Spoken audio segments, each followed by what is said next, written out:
Au nom du Père et du Fils et du Saint-Esprit, ainsi soit. Mes bien chers frères, nous sommes dans ces dimanches qui suivent la Passion dans l'édification, la construction de l'Église. Saint Pierre va devenir le pape. Je vous rappelle, sur le bord du lac de Génézareth, et non pas avant la résurrection. Donc quand il a renié Jésus, il n'était pas le pape. C'est après la résurrection que notre Seigneur va transmettre à ses apôtres la façon dont donner les sacrements, célébrer la messe et comment construire et gouverner l'Église. Oui. On appelle la constitution divine de l'Église que Jésus-Christ lui-même donc a établie une fois pour toutes. Et personne sur cette terre jusqu'à la fin du monde, fût-il pape, n'a le droit de changer cette constitution de l'Église.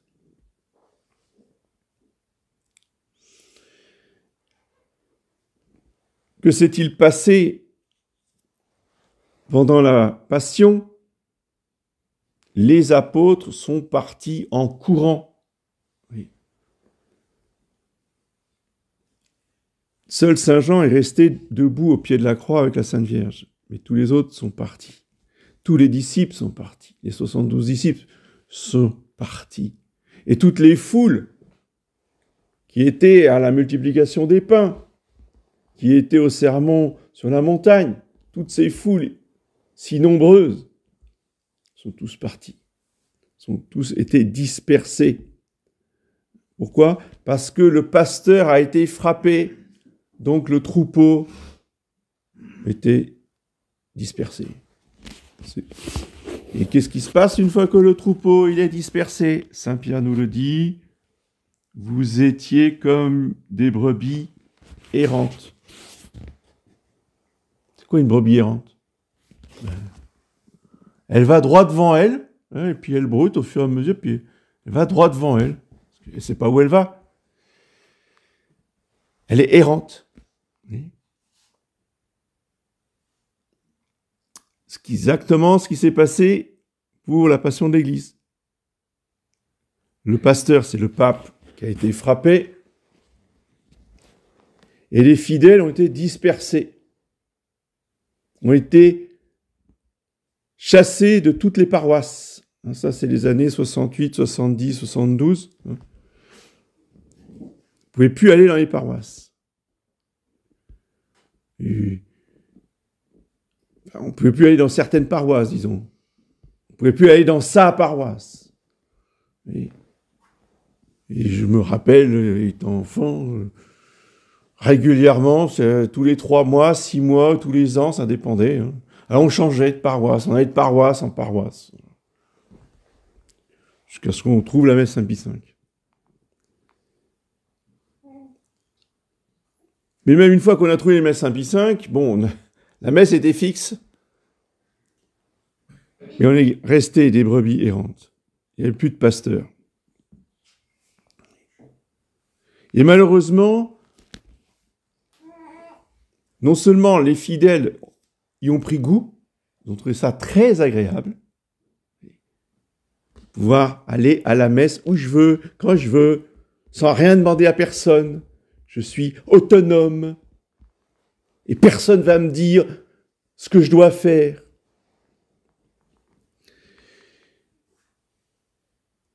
Mais la prédication de Monseigneur Lefebvre, je pense, nous a fait un tort absolument considérable et pour très longtemps. Pour très longtemps. Quand le Sacré-Cœur de Jésus nous donnera un pape, nous aurons les traditionalistes qui se lèveront pour juger si ce qu'il dit est catholique ou pas. Attendez, on va voir. force de mépriser et de contester celui qu'ils prennent pour le vicaire du Christ, ils ont perdu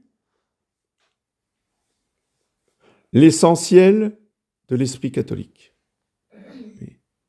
Et ça, c'est dramatique. Parce que quel que soit le pape qui va venir, un bon ou un mauvais, ils feront ce qu'a toujours fait Monseigneur Lefebvre. On jugera si le pape il est catholique ou pas. Et ça, je ne sais pas si on s'en relèvera un jour.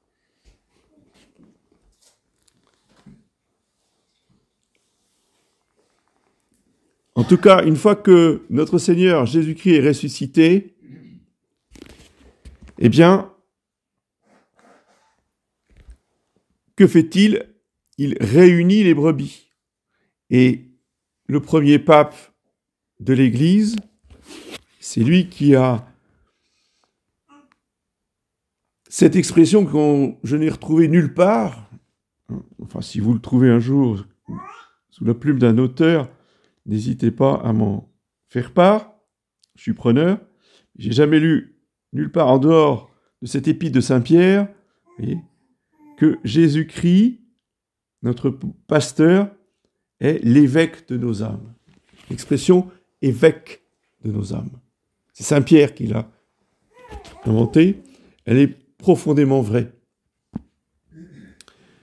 Le Seigneur Jésus, c'est lui le premier évêque de nos âmes. Les autres évêques ne sont que des serviteurs, ne sont que des représentants. Ça ne veut pas dire qu'ils ne sont rien. Ça veut dire au contraire qu'on doit les considérer comme Jésus-Christ. Et a fortiori, l'évêque de Rome. L'évêque de Rome est la personnification, sous les apparences d'un homme, de Jésus-Christ sur terre. Sainte Catherine de Sienne appelait le pape le doux Christ de la terre.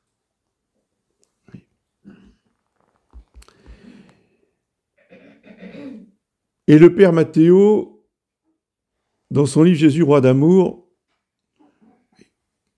nous enseigne avec l'approbation de Pie XI, puisqu'il en a parlé à Pie XI, qui lui a dit que c'était très juste, très vrai, et qu'il fallait qu'il continue de prêcher cette vérité, nous dit que le pape est la deuxième Eucharistie. Que c'est le même principe, mais sous deux formes différentes, puisque il y en a un qui est un homme ordinaire, et dans l'autre cas, c'est juste des apparences. Et c'est la véritable personne de Jésus-Christ. Dans le pape, il n'y a pas la personne de Jésus-Christ, mais il y a le représentant vivant de Jésus-Christ, qui rend présent Jésus-Christ sur terre. Parce que sans le pape, il n'y a pas d'Eucharistie. C'est pas compliqué. Même si l'Église supporte évidemment des périodes sans pape quand il y a un pape qui meurt, ce qui n'est pas le cas aujourd'hui. Ça fait très longtemps que le pape est mort. Mais tout de même, l'Eucharistie que nous célébrons aujourd'hui, s'il n'y avait pas eu des papes jusqu'à Pie XII, il n'y aurait pas d'Eucharistie aujourd'hui. S'il y a une Eucharistie aujourd'hui, pour que ça continue et que ça perdure, il faut absolument qu'il y ait un pape demain. Le pape et l'Eucharistie sont absolument indispensables. Et dans la vie ordinaire de l'Église, je le rappelle souvent, la messe du prêtre n'est pas autre chose que la messe du pape, qu'il unit sa messe à la messe du pape. C'est ça le sens de la formule Una cum Papa Nostro. C'est pas simplement qu'on est en communion avec le pape, c'est qu'on célèbre la messe de l'Église comme le pape célèbre la messe de l'Église. Il n'y a qu'une seule messe, et la messe principale dans l'Église, c'est la messe du pape. Et donc, le bon pasteur va gouverner son troupeau, protéger son troupeau, nourrir son troupeau. Comment? Par l'intermédiaire humain du pape. Et c'est cette vue de foi qu'il nous faut demander dès maintenant, même si on n'attend strictement rien de ce qui va se passer à Rome dans les prochains jours. Parce que ça, c'est pas l'Église. Nous attendons un vrai pape. Mais le Sacré-Cœur de Jésus nous donnera un pape que lorsque nous aurons des cœurs de chrétiens prêts à l'accueillir, à l'honorer et à lui obéir. Oui. Les gens qui disent « Oh non, de toute façon, un pape infaillible, c'est pas possible », ces gens-là ne peuvent pas recevoir un pape. Oui. Pourquoi le Sacré-Cœur nous enverrait un pape à des Français qui sont toujours gallicans et qui ne considèrent pas le pape comme étant le Christ sur la terre. On a encore un peu de chemin à faire. Et si nous voulons accélérer les choses, eh bien, changeons notre mentalité, demandons les grâces pour être des dévots du pape. Le pape doit être objet de notre dévotion. Il y a la dévotion à la Sainte Vierge, il y a la dévotion à l'Eucharistie, mais il doit y avoir aussi la dévotion au pape. Oui. C'est tout le sens du songe qu'a eu Saint Jean Bosco, qu'on appelle le songe des trois blancheurs, qui est très connu, où il a vu l'Église sous forme d'un bateau, d'un navire sur la mer, et pris dans une tempête, et il y avait 3 ancres, au lieu d'être jetées dans la mer, qui étaient jetées dans le ciel, accrochées à la Sainte Vierge, l'Eucharistie et le pape. Ce sont ces 3 blancheurs qui tiennent l'Église. Donc il faut en lâcher aucune.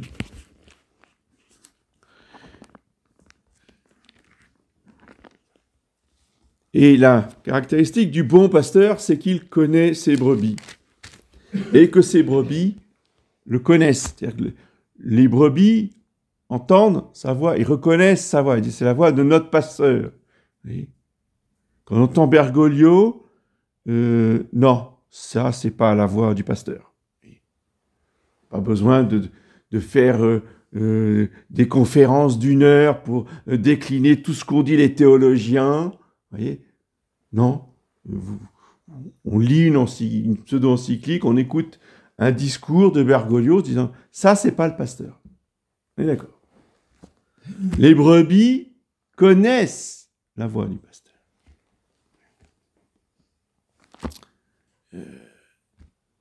Même si ils n'ont jamais entendu la voix du pasteur. Oui. Il y a le Saint-Esprit qui parle au-dedans de nous. Quelqu'un qui a témoigné là dans notre chapelle, il a publié son témoignage, je peux en parler, puisque c'est public. Oui.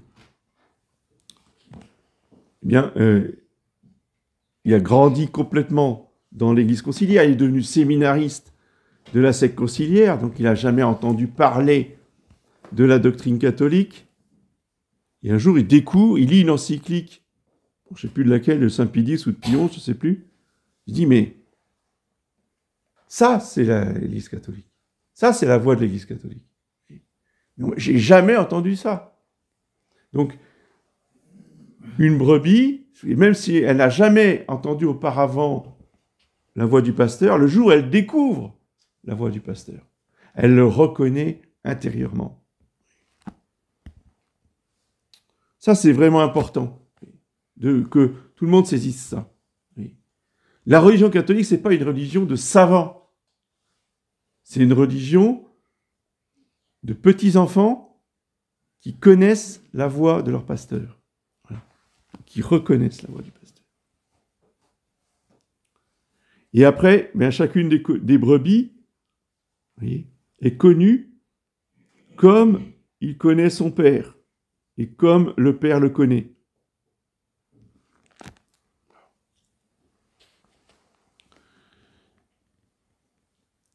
La bergerie n'est pas ouverte à tout le monde. Tout le monde ne peut pas venir dans la bergerie. Et pour venir dans la bergerie, il y a une condition, il y a une contrainte. Il faut passer par la porte.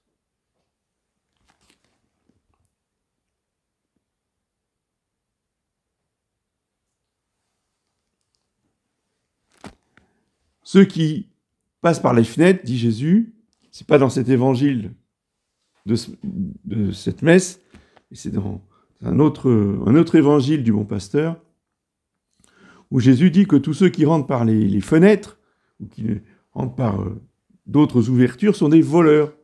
Il faut passer par la porte.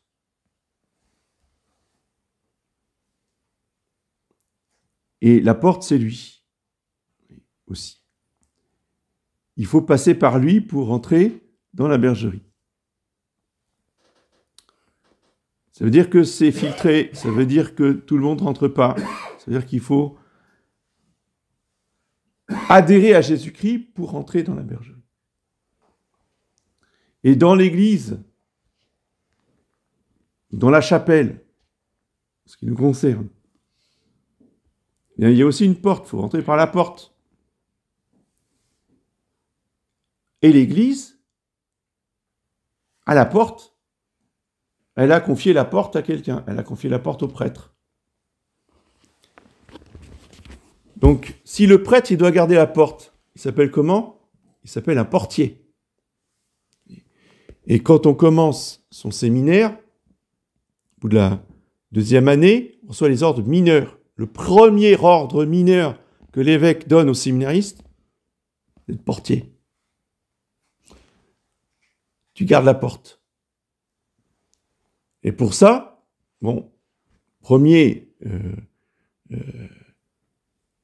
première charge du portier, c'est d'ouvrir et de fermer l'église.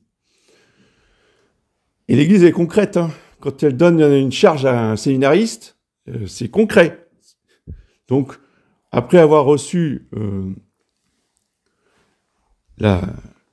l'ordre de l'évêque, le séminariste, il va à la porte de l'église, on lui donne la clé, et il fait un tour de clé, comme ça, il ferme la porte et il ouvre la porte. C'est comme ça qu'il exerce son ordre de portier. Et à partir de ce moment-là, il est vraiment portier.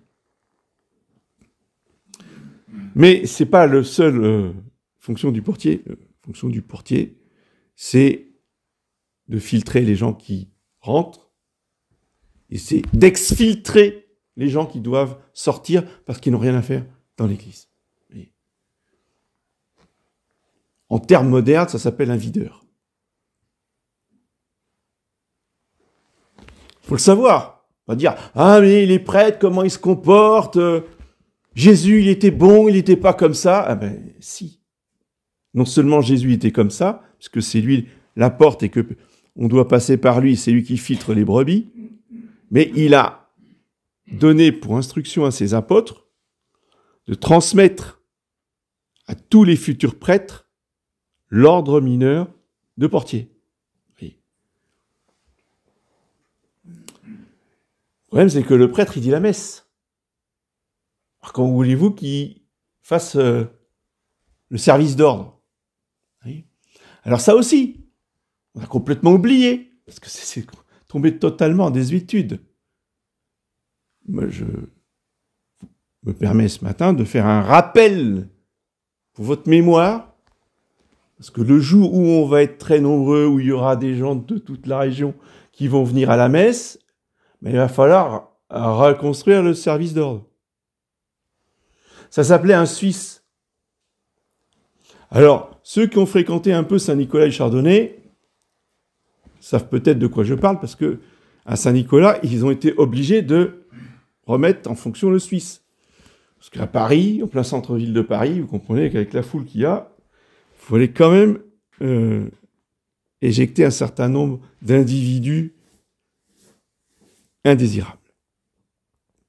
Donc le Suisse, si vous voulez, il reçoit la mission du prêtre de garder la porte, donc de faire sortir les gens qui sont mal habillés, de faire sortir les gens qui sont complètement ivres, et Dieu sait si c'est fréquent dans les grandes villes, et en particulier à Paris, mais même à Nantes, où j'étais, régulièrement, on avait des clochards complètement saouls qui rentraient dans l'église. Bon, eh bien, là, le rôle du Suisse, c'est justement de mettre ces gens-là dehors.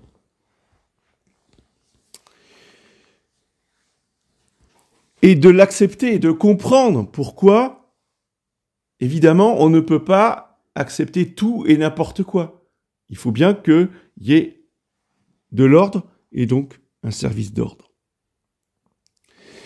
Ce n'est pas pour autant que Jésus n'est pas le bon pasteur ou que le prêtre n'est pas miséricordieux. La miséricorde, c'est justement de permettre aux bons fidèles de pouvoir pratiquer et prier tranquillement, sereinement, et ne pas être complètement perturbé par ce genre d'intervention. Ce qui est vrai pour l'Église est vrai pour toute autre partie de la société. Dans la société civile, ça doit fonctionner de la même façon. C'est pas pour ça qu'on est en tyrannie. C'est pas parce qu'il y a de l'ordre et un service d'ordre que ça y est, on est en tyrannie. On a beaucoup de chemin à faire encore, je vous dis. Mais bon, c'est à force de vous répéter les choses tous les ans que ça finit par rentrer. Mais toute la société vous met dans la tête exactement le contraire. Alors, on a beau lutter, on est toujours plus ou moins influencé. On a perdu le sens d'une société en ordre et d'une église en ordre. Mais les textes, eux, ils n'ont pas changé. L'ordre de Portier, il n'a pas changé. Il faut juste que vous en preniez connaissance et que vous demandiez les lumières au Saint-Esprit pour vous faire comprendre qui est vraiment le bon pasteur. Que son amour pour nous se concrétise, se réalise par sa protection contre les loups. Oui. Un pasteur qui laisse rentrer des loups, c'est pas un pasteur. Comme dit Jésus, c'est un mercenaire. Donc, comprenons, accompagnons et approuvons le bon pasteur qui chasse les loups. Oui. C'est dans l'Écriture sainte, en particulier, pour le pasteur, pour le pape, et c'est dans les textes du couronnement du pape. Il est là pour planter, ça c'est citation d'Isaïe, il est là pour planter et pour arracher. Il n'est pas simplement là pour planter le bon grain. Il est là aussi pour arracher les ronces. Pour détruire et pour édifier. Fin de citation du prophète Isaïe. Ça, c'est le rôle du pape. Il va dire, ah voilà, heureusement, on est débarrassé de cette église qui excommuniait, comme a dit Jean 23, c'est fini le temps des excommunications et des anathèmes. Ça, c'est un loup, c'est pas un pasteur. Celui qui vient pour supprimer les anathèmes et supprimer les excommunications, c'est un loup dévorant qui a ouvert l'église. Vous savez, quand il a été inspiré, vous connaissez peut-être cet épisode, quand il était inspiré d'en haut, bien sûr que ça vient d'en haut, c'est l'esprit qu'il avait inspiré de faire le Concile Vatican II. Il était dans une réunion à Saint-Paul-Hors-les-Murs. Puis de d'un coup, il s'arrête, il se lève. Qu'est-ce qu'il fait là?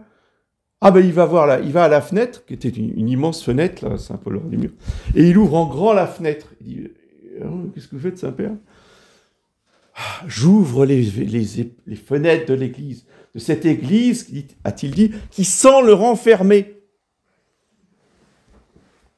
Ah, on a vu, Vatican II, on a ouvert à tout le monde. Il y avait les orthodoxes du KGB de Moscou qui étaient là, invités. Il y avait tout le monde. Il y avait les protestants de Thésée, etc. etc. Voilà.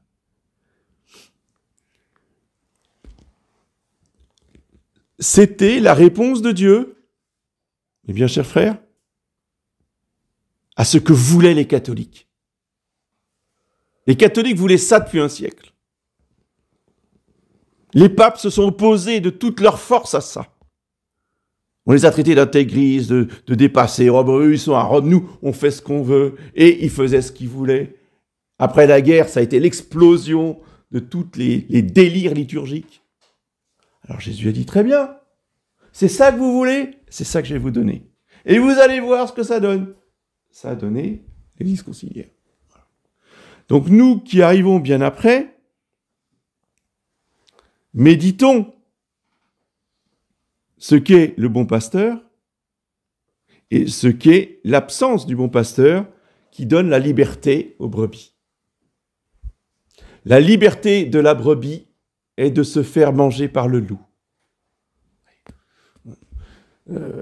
La Fontaine n'a rien inventé. Vous prenez l'exemple de la brebis, on peut prendre l'exemple de la chèvre, de M. Seguin. C'est pareil. Ah, elle est libre, elle va où elle veut, donc elle va directement dans la gueule du loup. Ceci est à méditer, bien cher frère, et à demander au Saint-Esprit des grâces pour bien comprendre tout cela. Ensuite, je vous donnerai un règlement de la chapelle, avec un certain nombre de règles à respecter. C'est en cours de rédaction, mais je suis en train de préparer le terrain. Là où il y a une communauté, là où il y a, si vous voulez, une partie de l'Église catholique, il y a des règles à respecter. Voilà, tout simplement. Bon, la plupart, vous les connaissez déjà, parce que je les donne par oral. Mais là, je vais les mettre noir sur blanc, pour qu'il n'y ait aucune ambiguïté, et puis qu'on les ait toutes les unes derrière les autres. Il y en a 8 ou 9. C'est pas très compliqué. Voilà. Mais ça demande un esprit surnaturel de bien comprendre comment fonctionne le bon pasteur dans l'Église. Au nom du Père et du Fils.